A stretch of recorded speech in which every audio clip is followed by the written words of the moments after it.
है गई मैं कार्ड वाले यार। तो यार तुम लोगों ने पिछली वीडियो में खासा व्यूज़ तो दिए नहीं, अच्छे खासे व्यूज़ मैं सोचा था आ जाएंगे, लेकिन चलो फिर पहली दफ़ा शुरू किया है ये चीज़ तो थोड़ा लगता है वक्त। पिछली वीडियो का लाइक एम था 1000 और कमेंट थे 200 या 100 और 200 लाइक्स थे। खैर वो वीडियो भी देख लेना अगर नहीं देखी तो। सो अब हमारी इस वीडियो की शुरुआत करते हैं। इसका लाइक एम है, चलो टॉपिक पहले बताता हूँ। टॉपिक है टॉप 10 बैड या फिर डार्क मेगाडिमल्स। सो इस सबको समझ आ गई होगी किस बारे में है। सो शुरू करते हैं। लाइक एम है 200 रख लेते हैं और कमेंट 100 रख लेते हैं और 1000 ये भी 1000 पर ही चलो। So continue. सो इसके अंदर हमने सबसे पहले मैंने इसको नंबर दिया है, पहले से मतलब ये नहीं है कि वो फर्स्ट है, यानी वो 10 नंबर पर है। सो वो 10 नंबर पर मैंने रखा है मुगल को। मुगल को 10 नंबर पर इसलिए रखा है क्योंकि एक तो वो थोड़ा मतलब स्ट्रेंथन में खाड़ी बन देंगे, और उसके अलावा मुगल ने कई मरतबा डैना की मदद की थी डेपी को, यानी वो एक अच्छा भी मेखाडिमल है। दैट्स वाई कि मैंने उसको यहाँ पर 10 नंबर पर रखा है। इसके अलावा अब अगर ज़्यादा डिफाइन कर लूँ तो मुगल हमेशा ब्लैक लीफ की तरफ ही रहा है। दैट्स वाई कि मैंने उसको यहाँ पर 10 नंबर पर रखा है। तो उसने कई मरतबा डायना की और भी कई मकाम में मदद की है। और वो उसका जलवा तो सबको याद ही, अगर किसी ने वो एपिसोड देखी हो नियो और योटा की फ़ाइट में उसने जो जलवा दिखाया था वो सबको याद हो, तो इसके मुताबिक मुगन एक तगड़ा में गाड़ी मतलब अच्छाई के मामले में। अब यहाँ पर आ जाते हैं 9 पर एस्ट्रो मैजिशियन। एस्ट्रो मैजिशियन को 9 पर इसलिए रखा, वैसे तो वो आगे जाके अच्छा हो गया था, लेकिन एस्ट्रो मैजिशियन ब्लैक लीफ के पास ही रहा और वो अच्छाई की मतलब दूसरी की तरफ कभी आया ही नहीं। वो ब्लैक लीफ से ही चल रहा था और ब्लैक लीफ तक ही चलता रहा। सो इसलिए और उसने डायरेक्ट की मत की थी, दैट्स उसको 9 पे रखा है, वरना शायद उसको थोड़ा ऊपर रख लेते। सो शुरू करते हैं। आगे हमारा है 8 नंबर पर। 8 नंबर पर है यूरल। यूरल को रखने की वजह ये बनी कि यूरल एक बैड मेखाडिमल्स में इसलिए है क्योंकि वो हमेशा बुराई को ज़्यादा तरजीह है बनस्बत अच्छाई के। और इसके अलावा मतलब देख लो कि वो ब्लैक लीफ के पास से ही टेम रहकर ब्लैक लीफ में ही गया। हाँ ये है कि वो आगे गया था जिसन वगैरह की टीम में, लेकिन उसके अंदर ये था कि वो ब्लैक लीफ के ही तरफ से गया था, जिसन ने उसको ब्लैक लीफ की तरफ से ही भाग लिया था। इसके अलावा आ जाता है वेनोसा। तो वेनोसा की बात कर लें तो वेनोसा साहब की तो तबाही को सभी जानते हैं, जो उन्होंने ब्लू सिटी में जाके मचाई थी। जब वेंटाइन ने उनको लॉन्च कर दिया था तो फिर उन्होंने जो अपनी टेल से धमाके किए थे वो सबको ही पता है। लेकिन उस दौरान जो भी फाइट हुई वो एक भी सीन था, चलो किसी दिन चढ़ाऊँगा उसकी शॉर्ट वीडियो, देख लेना।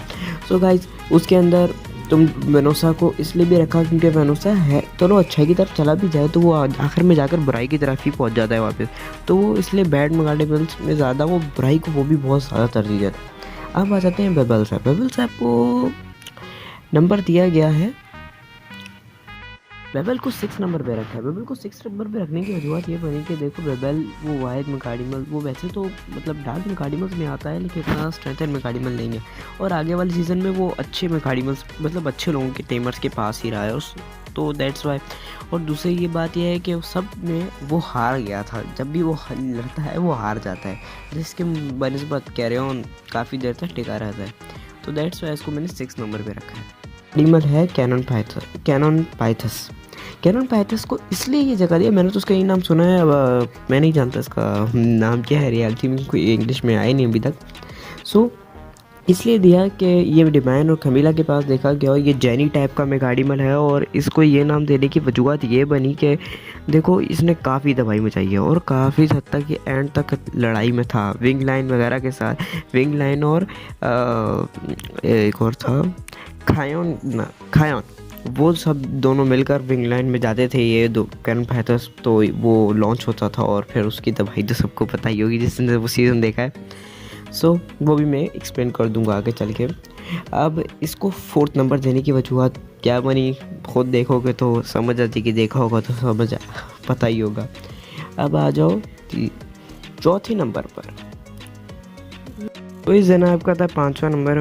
सो इसके बाद आ जाते हैं अगला मेखाडिमल। देखो उस मेखाडिमल का मुझे नाम नहीं पता क्योंकि इसकी मूवी एक चैनल ने चढ़ाई थी और वो भी कोरियन में थी, और इसके बारे में कुछ खासा मुझे याद नहीं। आज जो किंग ड्रैग इस तरह कुछ टाइप का इसका नाम था मेरे पास। अभी ये आई एम रेडर सेटिस्फायर मूवी के नाम से एक है, उसके अंदर देख लेना उस मेखाडिमल को। सो अभी तुम लोग पिक्चर्स की देख रहे हो। सो ये मेखाडिमल को मैंने 4थे नंबर पर इसलिए रखा है कि देखो ये मेघाड़ीमल लड़ाई में भी काफ़ी माहिर है और एक जंबो टाइप का मेघाड़ीमल है। दैट्स वाई इसको यहाँ पर रखना मुझे सही सूटेबल लगा। इसके अलावा ये तबाहकुन मेघाड़ीमल में से एक है और बुराई में इसने वैन डाइन के भाई को जिस तरह बुरा किया था सब जानते हैं। जिसने मूवी देखी होगी, वैसे वो मूवी बहुत कम ही लोगों ने देखी है। अब आ जाते हैं टॉप 3। तो टॉप 3 में है सबसे पहले एक्स, यानी तीसरे नंबर पर। एक्स को तीसरे नंबर पर इसलिए रखा क्योंकि एक्स ने काफ़ी तबाही मचाई है और एक्स हमेशा ही बोल रहा था जेसन के डैड के पास से भाग गया था, यानी मिस्टर के पास से वैन डाइन के बदलने के लिए, यानी वो बुराई को ज़्यादा तरजीह देता है। इसके अलावा फिर आता है विंगलाइन। विंगलाइन ने तो सब कुछ जान से मारने की कोशिश की थी, अगर आखिर में कमीला ना रोती तो फिर वो तबाही मचा ही देता, लेकिन कमीला के आंसू ने उसके दिल को नरम किया और उसने सबको छोड़ दिया। अब सबसे पहले पर आ गया जिसका सबको इंतज़ार था, कैरी ऑन। कैरी ऑन को देखो इसलिए रखा क्योंकि कैरी ऑन की डार्कनेस सबसे ज़्यादा है और इसके अलावा उसने सबसे ज़्यादा तबाही भी मचाई है। इसके अलावा उसने ना सिर्फ तबाही मचाई है बल्कि ये भी कि वो कितने हद तक मतलब उसने तबाही मचाई है सबको पता ही होगा। और दूसरा कि कैरी ऑन वो वाहिद मेघाड़ीमल है जो ग्रिफिक्स के सबको हरा दिया था और वो तब तक जिंदा था। That's why. तो आज की वीडियो का इख्तिताम होता है। होप है कि एंजॉय किया होगा। Stay safe, stay blessed.